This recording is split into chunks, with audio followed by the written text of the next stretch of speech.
Hi అండి, వీటిని చూస్తున్నారా? వీటిని నూలుకోల్ అంటారు.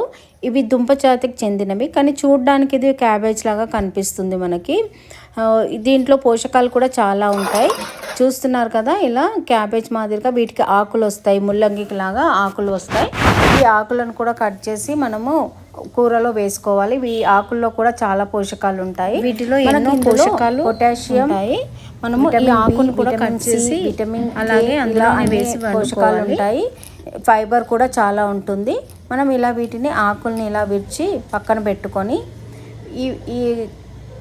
ఈ గడ్డని ఇప్పుడు మనము సన్నగా ఇలా పొట్టు తీసుకొని పెట్టుకోవాలి.